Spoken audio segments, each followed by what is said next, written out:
ئەم کەونەی کە خوای پەروەردگار ئەم سەوزایی و بەهاری کە خوای پەروەردگار بۆ ئێمەی داناوە ئێمە بەرپرسیارین لێی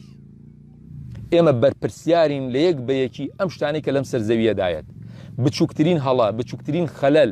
بچووکترین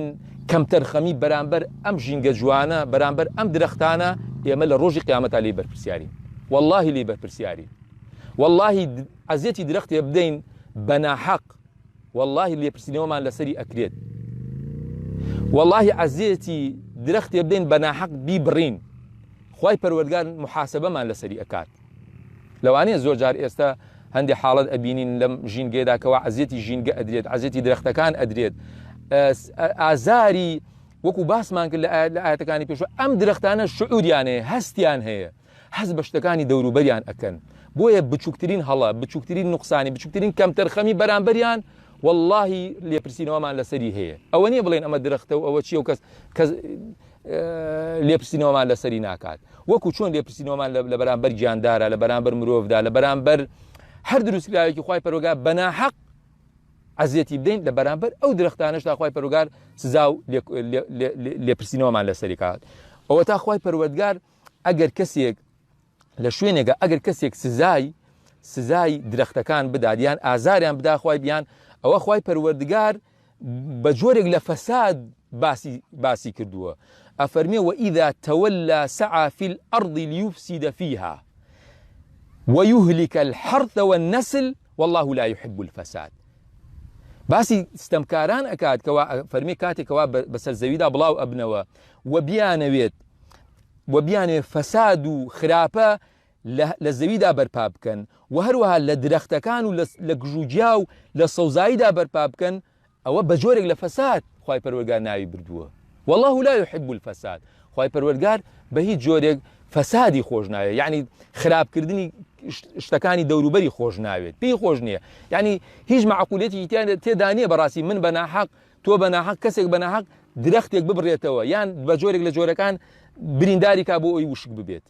خوای پەروەردگار بە فەسادی ناوبرۆ فەساد تەنها ئەوە نییە مرۆڤێک فەسادێکی لەسەر زەویدا بەرامبەر ئینسانەکان بەرپا بکات کەسێکانێک بکوژێت فەسادی ئەخلاقی بکات ئەوە جۆرێکە لە فەساد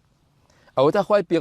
پێغەمبەری خوا صلی الله علیه وسلم کاتێکەوە باسی ڕۆک ناشتن و درەخت ناشتن و هەر هۆکارێکە مای ئینسان سوودی لێ بینێت هانمان ئەدات ئەی چ جای ئەوەی بیان بڕین چ جای ئەوەی عەزیەتیان بێت چ جای ئەوەی هۆکارێک بین بە وشک بوونیان ئەفەرمێ پێغەمبەری خوا صلی الله علیه وسلم ئەفەرمێ ما من مسلم يغرس غرسا أو يزرع زرعا هەر مسلمانێک درەختێک بنێژێت یان زراعتێک بکات لەسەر زەویدا فيأكل منه طير أو إنسان أو بهيمة إلا كان له به صدقة هەر مرۆڤێک هەر گیان لەبەرێک بیخوات سێبەرەکەی بەکاربێنێت ئیسپادەیەکی لێ بکات بۆ جوانیەک سەیری بکات إلا كان له به صدقة إلا خوای پەروەردگار بە سەدەقەیەک بۆی ئەژمارک بە چاکەیەک بۆی ئەژمارەکات ئەی ئەگەر مەفهومی مخالفەی ئەم حەدیسە وەرگرین ئەی ئەگەر کەسێک هۆکار بێت بۆ بڕینەوەی درەختێک بۆ وشک بوونی درەختێک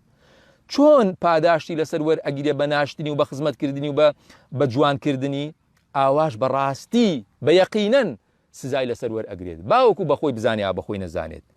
و هەروە پێغەمبەری خوا صلی الله علیه وسلم کۆتاشت ئەفەرمێ لە حەدیسێکە ئەفەرمێ هەڕەشەیەک ئەکات لەو کەسانەی کەوا درەختێک ئەبڕنەوە بە ناحەق بەبێ پێویستی بەبێ هۆکار بەبێ ئەوەی ئیسپادەیە یعنی هەر سەبەبێکی ئاسایی بێت ئەفەرمێت من قطع سدرة صوب الله رأسه في النار سیدرە دیارە درەختێکە لە دەوروبەری مەدینە و مەکە ئەوانە هەیە ئەگەر کەسێک ئەوە ببڕێت درەختێکی وا بەو شوازە عەزیەتی باد بەبێ هۆکار بەبێ ئەوەی بەکاری بێن ئیلا خوای پەروەردگار سەری ئەکا بە ئاگری دۆزەخدا ئەگەر ئێمە ئەو درەختەش نەبێت یعنی مەفهومە عامەکەی لێوەرگن هەر درەختێکی تر هەر سەوزایەکی تر هەر جوانیەکی تر مای ئەوە بێ مرۆڤەکان سوودی لێ بینن بە جۆرێک لە جۆرەکان هەر کەسێک بیبڕێتەوە یان بیەوێت بەهۆی ئەوە وشکی کات خوای پەروەردگار سزا و تۆڵەی لێ ئەسێنێتەوە بەڕاستی وی بەڕاستی لە کۆتاییدا جێگەی خۆیەتی ئێمە چۆن هەوڵی ئەوە ئەدەین چاکە خوازی لەسەر زەویدا ئەدەین بەرامبەر مرۆڤەکان بەرامبەر ژیان بەرامبەر هەموو گیان لەبەران جێگەی خۆیەتی بەڕاستی ئێمە چاکە خواز بین بەرامبەر ژیان و ژینگەی مرۆڤەکان چونکە بەڕاستی ئەوەی کە من و تۆ ئەیبینی ئەم سەوزایی و جوانی و گوڵ و گوڵزارە کە لەوانەیە ئەم ڕۆکەی کە من ئەیبینم کە سوودێکی نەبێت بەڵام سوودی خۆی هەیە شتێک خۆی پەروەردگار بە بێحکمەت هیچ شتێکی دروست نەکردووە ئەمە لەوانێت چەندەها گیان لەبەر ئیسپادەی لێ بکات چەندەها مێروو ئیسپادەی لێ بکات هەنگ ئیسپادەی لێ بکات و پاشان دووبارە سوودەکەی هەر ئەگەڕێتەوە بۆ ئینسان هەر ئەگەڕێتەوە بۆ مرۆڤ گیان لەبەرێک ئەیخوا سوودەکەی گەڕێتەوە بۆ مرۆڤ هەنگێک ئەیخوات باڵندەیەک ئەیخوات سوودەکەی هەر ئەگەڕێتەوە بۆ مرۆڤ کەواتە ئێمە هەمومان بەرپرسیارین لە ئاست هەموو دروستکراوەکانی خوای پەروەردگار بەرپرسیارین لە ئاستی خۆمان لە چواردەورمان كلكم راع وكلكم مسؤول عن رعيته خوای پەروەردگار بە فەزلی خۆی بە میهرەبانی خۆی ئەم بەهارەمان بۆ کاتەمای خۆشبەختی